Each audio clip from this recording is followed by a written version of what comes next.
This is part 5 of my Bretonnian vlog, and in this video I'm going to look at Pegasus Knights.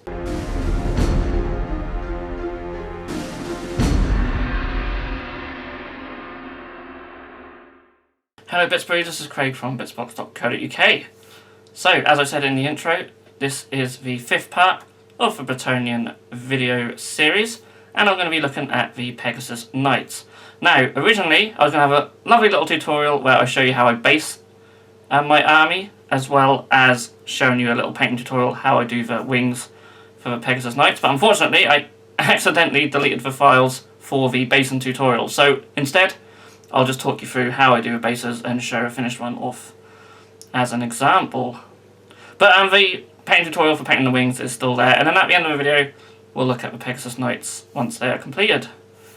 So before we begin, just as always, if you are new to this channel, then welcome, and if you want to keep up to date with this video series, I'm probably going to try and do one every month or two, as well as all the other videos that we do on this channel, then do feel free to subscribe with the button down below or in the corner. And as always, just a big shout out to all our patrons, and without you guys we wouldn't be able to increase the quality and quantity of the channel, and we do have some exciting things lined up in the future. And if you are interested to see what our Patreon is all about, there's a link down below.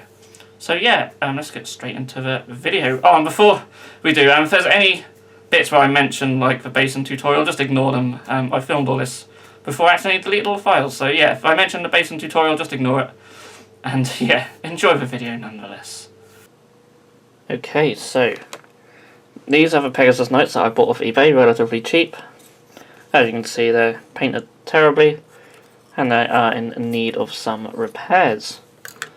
And luckily I do have enough parts spare to repair these, so I'm going to repair the head on this one, and they're all going to have a new right arm. So I've got a couple of lances and a sword to give them. Also, you can see that they don't have bases either. I think they did come with bases, but they're the old square ones, and of course we're moving everything onto round bases, and I'm actually going to be using the 50mm round bases for these. So they're sort of like the Centurion, Space Marine Centurion size. I think what else uses them. They're not used by a lot of stuff, but yeah, that sort of size base. I'm not sure if there's an official base size for these. I know there is for a lot of Age of Sigmar stuff, but I'm not 100% sure if the older stuff is. But I quite like the 50mm. I think that worked very well on here. You can use the smaller 40s or even the larger 60s if you so wish, but I think 50 is ideal for these. So in this video, what I'm thinking is it'd be a good opportunity to show you how I base my army.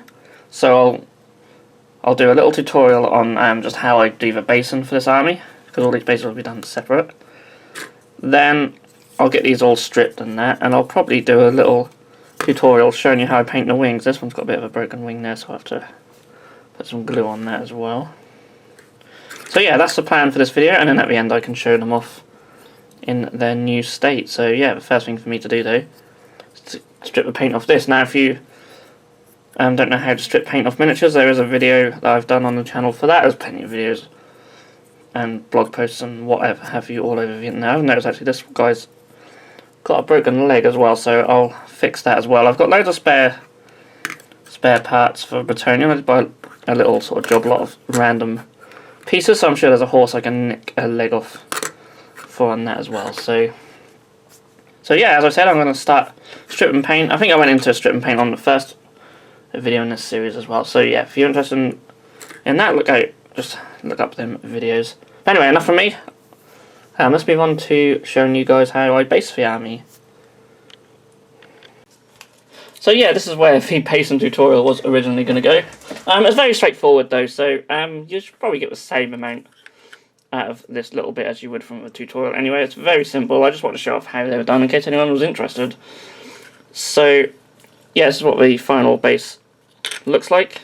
So very simple. I started by applying some Armageddon dust texture all over. I also applied these little rocks with super glue. These are just like little rocks from like one of the GW basing kits. You can get all kinds of little rocks and stuff from hobby suppliers. They were then painted, I believe, with Eschen Grey, and then once the Armageddon dust was dry, everything was given a wash of Agrax Earthshade, and then I highlighted them up, I believe with Longbeard Grey, certainly on the rocks, and I think I did on there as well. You could use a bit more of a bony colour like Ushabti Bone, but as you can see it's sort of kind of quite grey, so I believe I used Longbeard Grey on that. I actually filmed that tutorial about 2 months ago and haven't done any other bases for this army since, but the Longbeard Grey just brings all the colours sort of together. And then finally I just added some tufts. These are Army Painter tufts. I think they're just like grassland tufts. I haven't really used them for anything else, so I thought they'd be quite good in this army. But yeah, simple little basin method. And then I just paint Rhinox hide around the rim. So all the bases for the army are done in that way. So yeah. So in the next part of the video, I'll show you how I paint the wings of the Pegasus Knights. Okay, so here's a model that's been repaired and stripped and primed. And yeah, as I said, well, I'll do a little tutorial on how to paint the wings, because you've already seen how I paint the horses and the knights in the previous video, but obviously these have wings. So I thought I'd show you how I'm going to paint them. So I'm going to start by taking some Ulthuan Grey, and this is to base coat the entirety of the wing. Now you wouldn't really need to do this step if you used a lighter primer. You could work straight off the white, but I like to work off Ulthuan Grey. I've used a grey primer here, as I tend to quite a lot these days. It's just a base grey from Army Painter. And I'm going to do 2 thin coats of this. There's a lot of detail on here, so you don't want to go too heavy with your coats. So 2 or 3 thin coats is always the best way to go. So next up I'm going to shade the wings. I'm going to take some Rust Grey. And I'm going to mix in some of this Liquitex Flow Aid. So this is essentially a medium which you can add to paint, and it will give it like the properties of a shade wash. So to make sure the wings are definitely dry. And you can see as I apply it on, that's just fallen straight into the recesses, just like a shade wash or an ink would. It will tint the surface, but we'll brighten that back up in the next step.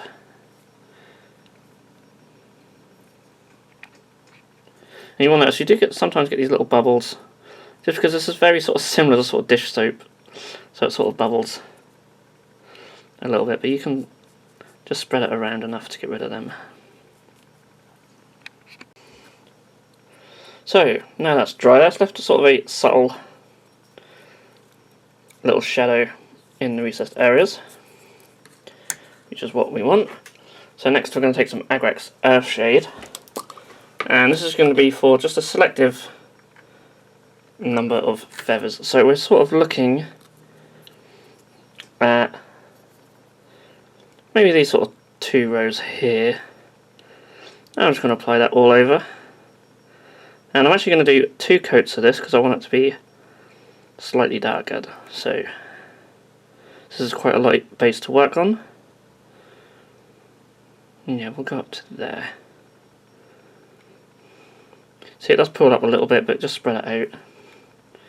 That'll tint this area, especially with the second coat, and also bring out detail in the recessed areas even more. Okay, so I've done a couple of coats of that. As you can see, it's quite nice and dark. Don't worry if it's a little bit sort of darker in some places than others. A late step should hopefully mask that a little bit. So next I'm going to take some Abaddon Black. Excuse me, I've thinned it down a bit more, and we're going to do basically sort of the next row of feathers. Now I'm not going to be like particularly neat here. If you sort of look at reference photos for feather markings and stuff like that, they're not always dead neat, but I'll probably need to thin it down just a little bit more just to get it in all them little grooves and stuff. You may need to do a couple of thin coats again here, depending on how much you thin it down, but it seems to be going alright. And yeah, basically you're just going to do this whole row here, so I'll do that, and then we can finish it off in the next step. Okay, so next we're going to highlight all the feathers, and we're going to take Praxeti White and we're going to dry brush this And we're just going to go over the entire thing. Now, because of the lights and the camera and that, it's going to be very difficult to see anything happening on the white areas, but so I'll concentrate mainly on the brown and the black. As you see, hopefully you can see, that gives us a nice white highlight on all these feathers. It helps sort of just brings them all together a little bit as well.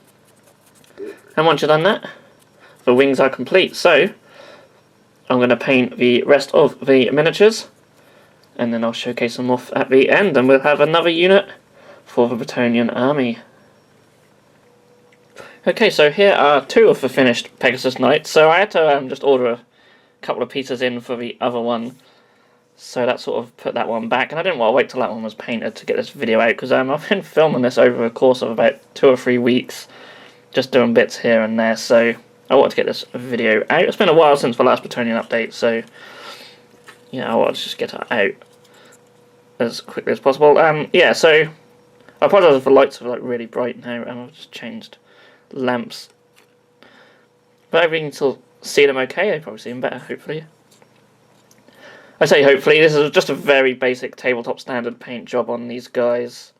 Same with the rest of the army. I'm not going too mad on detail. I may do on some of the heroes, but just for all the regular stuff, I'm just keeping it tabletop standard. I still need to like sort of bend his sword straight, and this lance is very wonky as well, such as some of his old stuff. There's actually a horrible sort of mould line down there. I'll probably fix that in the future. I'm not too concerned at the moment, but yeah, lovely miniatures, really nice. And yeah, I look forward to adding them to the army. So in the next video, I'm going to look at the Trebuchet, another awesome miniature, and I wish there was just more sort of siege stuff in Age of Sigmar, and hopefully there will be in the future, but yeah, that'll be the next video. Hopefully I'll get that done within the next month or two. I want to keep the series going until the army is complete, so hopefully over the course of a year there'll be more videos like this out there. And if you have enjoyed this video, then please do give it a thumbs up and let me know what you think in the comments. I know I'm not the best painted miniatures I've ever done, but I quite like the colours on them, mind you. So yeah, just as always, just like, subscribe, comment, etc. And I'll see you all again in the next video. If you enjoyed this video, then please feel free to subscribe to our channel if you haven't done so already. You can also click that bell icon to be notified when a new video has gone live on this channel. On the screen now are 2 more videos that you may wish to check out, and a link to our Patreon page also. Thank you so much for watching, and we'll see you again soon.